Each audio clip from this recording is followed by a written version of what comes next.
Om Shanti. Good morning. साकार मुरली 5 सितंबर 2023। बाबा के मीठी मीठी मुरली हम मीठे मीठे बच्चों के मीठे मंथन के लिए। मंथन शुरू करने से पहले पवित्रता के सागर शिव बाबा की पवित्र किरणों के नीचे बैठ जाते हैं और अनुभव करते हैं कि मैं पवित्र स्वरूप आत्मा हूँ, पवित्रता के सागर की संतान हूँ।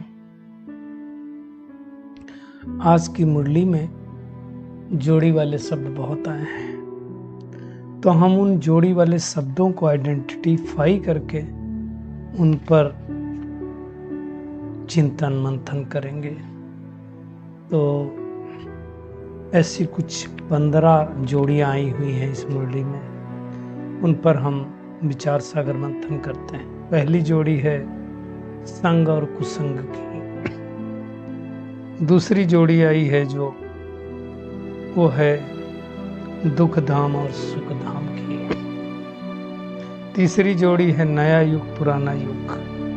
चौथी जोड़ी है पतित मनुष्य पावन मनुष्य, पावन देवताएं कहेंगे, पावन मनुष्य है ना।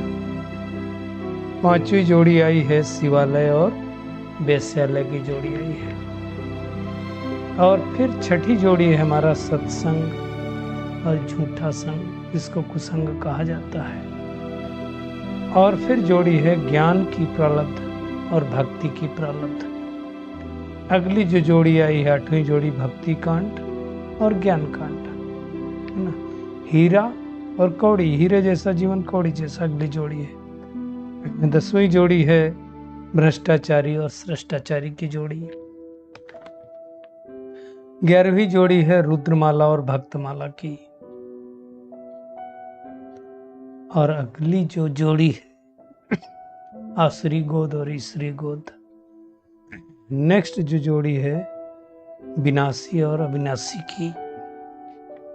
और फिर अगली जोड़ी जो है 14वीं जोड़ी वॉइसलेस वर्ड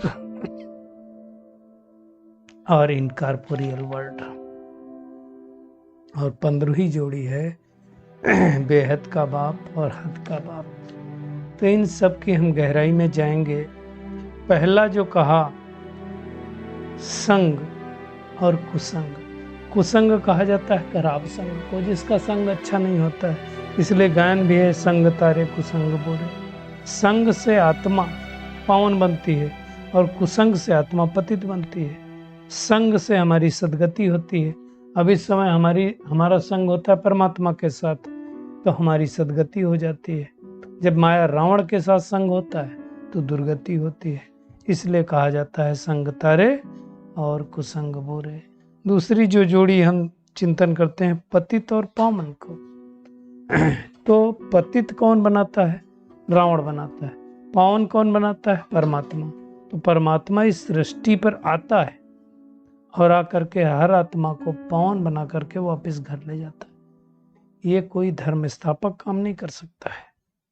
तो इनडायरेक्ट बाबा कहता है ये शरीर अब समाप्त हो जाएंगे और मैं सब आत्माओं को वापस लेकर जाऊंगा। हर आत्मा अपना अपना पार्ट बजाकर वापस जाएगी।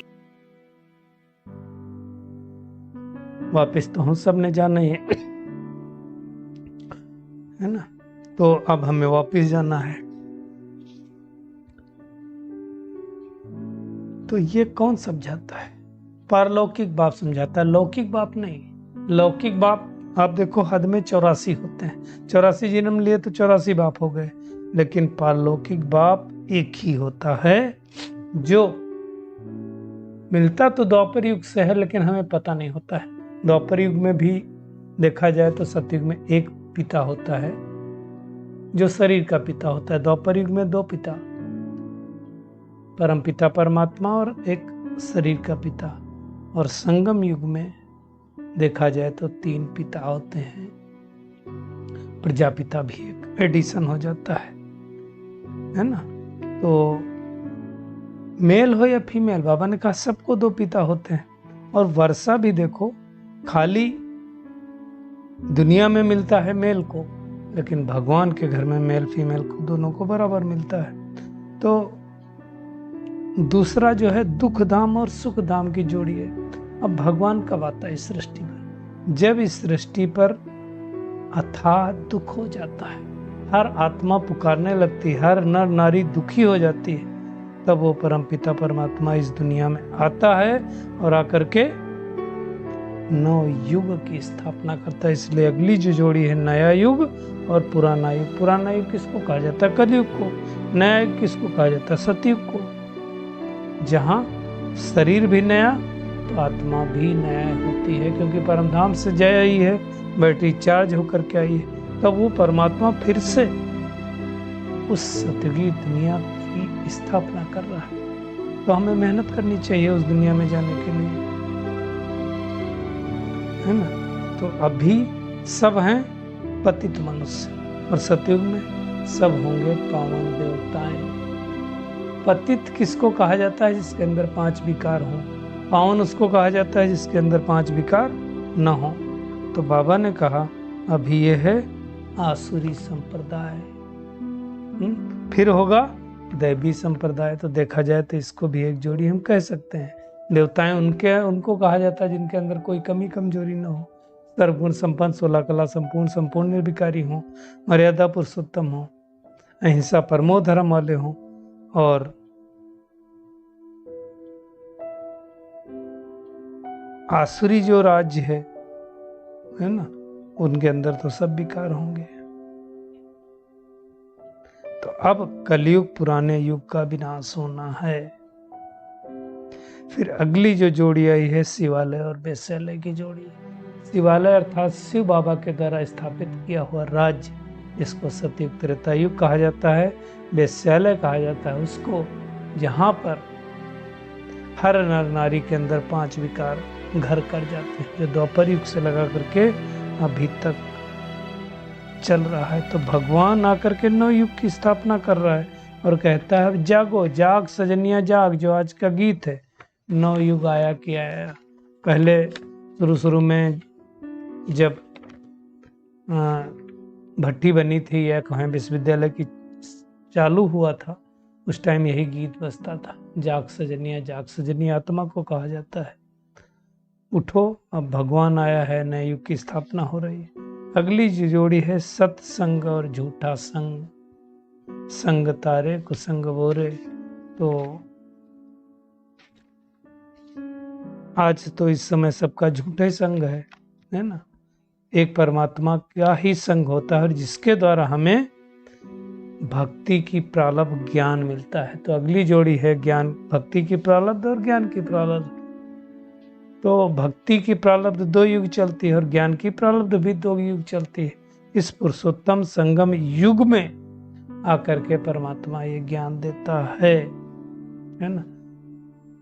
तो द्वापर कलयुग को जो अगली जोड़ी है जिसकी बात की थी हमने, भक्ति कांड और ज्ञान कांड। कांड किसको कहा जाता है? जहाँ पर कुछ न कुछ होते ही रहे तो कांड हुआ। भक्ति में क्या क्या कांड करते रहते, कर्म कांड बोलते हैं उसको। ज्ञान कांड बाबा ने आज क्यों नाम दिया?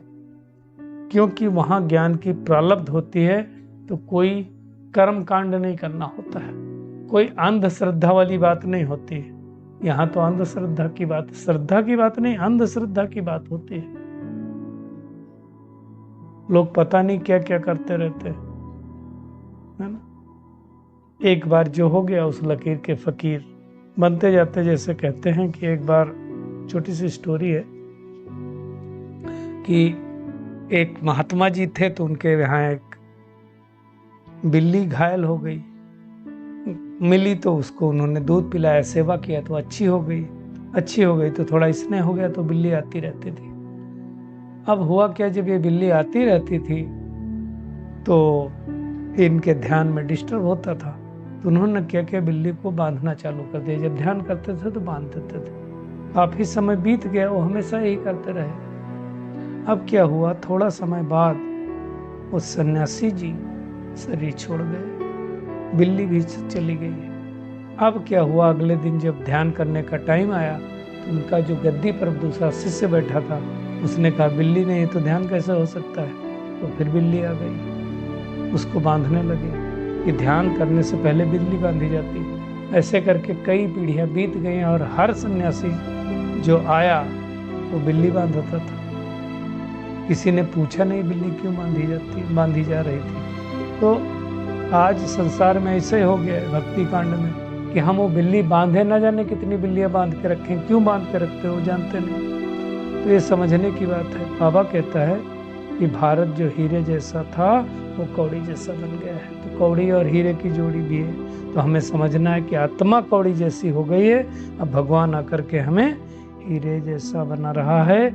इसलिए भगवान को कहा जाता है ट्रुथ, गॉड इज ट्रुथ, वही आकर के बनाता है। और अगली जोड़ी है भ्रष्टाचारी और श्रेष्ठाचारी की।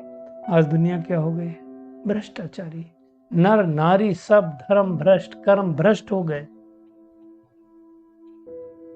तो ऐसे समय परमात्मा आकर के श्रेष्ठाचारी दुनिया की स्थापना करता है। द्वापर कलयुग में एक भी श्रेष्ठाचारी नहीं और सतयुग त्रेता में एक भी भ्रष्टाचारी नहीं होते हैं। तो भगवान श्रेष्ठाचारी दुनिया की स्थापना कर रहा है, तो हमें उस दुनिया की स्थापना में सहयोग देना चाहिए, है ना। अभी बनती है रुद्रमाला, है ना। भक्तमाला थी, अब वो रुद्रमाला बनती है।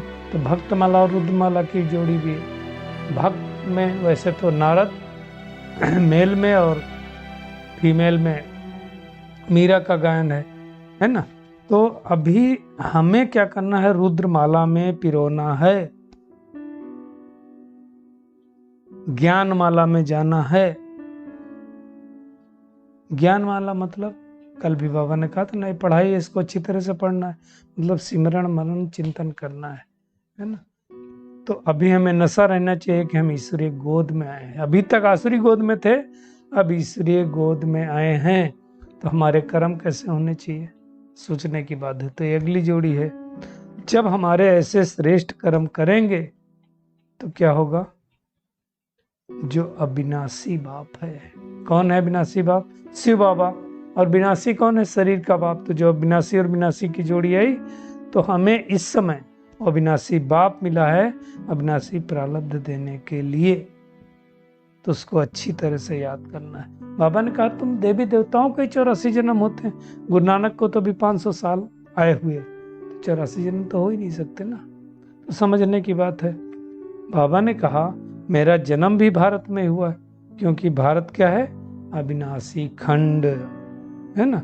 तो भगवान आकर के पतित आत्मा को पावन बनाता है। तो देखा जाए तो पतित पावन की भी जोड़ी कह सकते हैं। गंगा स्नान करने से कोई पतित पावन नहीं बनता है। तो अगली जो जोड़ी है वॉइसलेस वर्ड और इनकॉर्पोरियल वर्ड। वॉइसलेस वर्ड मतलब, या यूं कहें कॉर्पोरियल वर्ड। अब कॉर्पोरियल वर्ड इसलिए नहीं कह सकते क्योंकि सतयुग त्रेता भी तो कॉर्पोरियल वर्ड है। तो द्वापर कलयुग जो है वो कॉर्पोरियल वर्ड है, लेकिन वो वॉइस युक्त है। वॉइसलेस वर्ड नहीं कहेंगे। वॉइसलेस वर्ड कहा जाता है सतयुग त्रेता को। वॉइसेस से घिरा हुआ वर्ड क्या है? द्वापर कलयुग है। विशेष वर्ड जिसको बाबा बोलते हैं। तो ये विशेष वर्ड, एक है वॉइसलेस वर्ड और एक है इनकॉर्पोरियल वर्ड। तो इनकॉर्पोरियल वर्ड परम धाम, जिसको साइलेंस वर्ड कहो, फिर वॉइसलेस वर्ड कहो, और अभी विशेष वर्ड है। तो भगवान हमें विशेष वर्ड से वॉइसलेस वर्ड में लेकर के जाता है, लेकिन उसके लिए पहले साइलेंस वर्ड में जाना पड़ता है। ये जोड़ी है। और एक जोड़ी है बेहद का बाप और हद का बाप। वो हद की वर्षा देगा, बेहद का बाप बेहद की वर्षा देगा। तो भगवान आकर के हमें इस कलयुगी पतित दुनिया से सतयुगी दुनिया में लेकर जाना है। तो आज का होमवर्क क्या है? इन जोड़ियों को मन में रख करके बार बार चिंतन मनन सिमरन करेंगे, दैवी गुणों को धारण करेंगे, तो खुद का जीवन श्रेष्ठ होता जाएगा। और बाप के साथ एक सच्चा रहना है ना। सत्संग, कुसंग नहीं करना है। तो ध्यान रखना है, अच्छी तरह से पढ़ाई पढ़नी है। बाबा का वरदान है हर एक के स्वभाव संस्कार को जान, टकराने के बजाय सेफ रहने वाले मास्टर नॉलेजफुल हो। बाबा कहता है देखो, कोई भी बात को छोटी या बड़ी करना अपनी बुद्धि पर है, जबकि एक दो के स्वभाव संस्कार को जान गए तो नॉलेजफुल कभी किसी के स्वभाव संस्कार से टक्कर नहीं खा सकते, है ना। अगर पता चल गया इसका स्वभाव ऐसा है, नॉलेजफुल है, तो पता है कि आज दुनिया में स्वभाव सबके कैसे होंगे। किसी का गुस्सा वाला होगा, किसी का लोभ वाला होगा, किसी का मोह वाला होगा, तो फिर टक्कर नहीं होगी। किसी को जैसे पता हो, बाबा ने एग्जाम्पल दिया कि पहाड़ है, खड्डा है, तो जाने वाला कभी नहीं टकराएगा। नहीं जानने वाला टकराएगा, क्या करेगा जानने वाला? किनारा कर लेगा। तो ऐसे भी क्या करना है हमें? अपनी सेफ्टी का साधन, काम से किनारा नहीं करना, अपनी सेफ्टी की शक्ति से दूसरों को भी सेफ रखना है। ऐसी युक्ति बताते हैं, बनाना है। दुनिया में नहीं कहते सांप भी मर जाए और लाठी भी न टूटे। स्लोगन है, उड़ती कला का अनुभव करना है तो सदा भाग्य और भाग्य विधाता की स्मृति में रहो। चलिए परमात्मा किरणों के नीचे बैठ जाते हैं और महसूस करते हैं मैं आत्मा पद्मा पदम भाग्यशाली। इस विशेष वर्ड से वॉइसलेस वर्ड में जानने के लिए इनकॉर्पोरियल गॉडफादर शिव बाबा को याद कर अपने स्वभाव संस्कार को बदलने वाली, बंदर से मंदिर लायक बनने वाली आत्मा हो। एक परमात्मा के संग में रंग कर अपनी सदगति करने वाली कोटों में कोई आत्मा। शुक्रिया मीठे प्यारे बाप दादा, शुक्रिया आप सभी का इस मीठे मंथन के लिए। ओम शांति।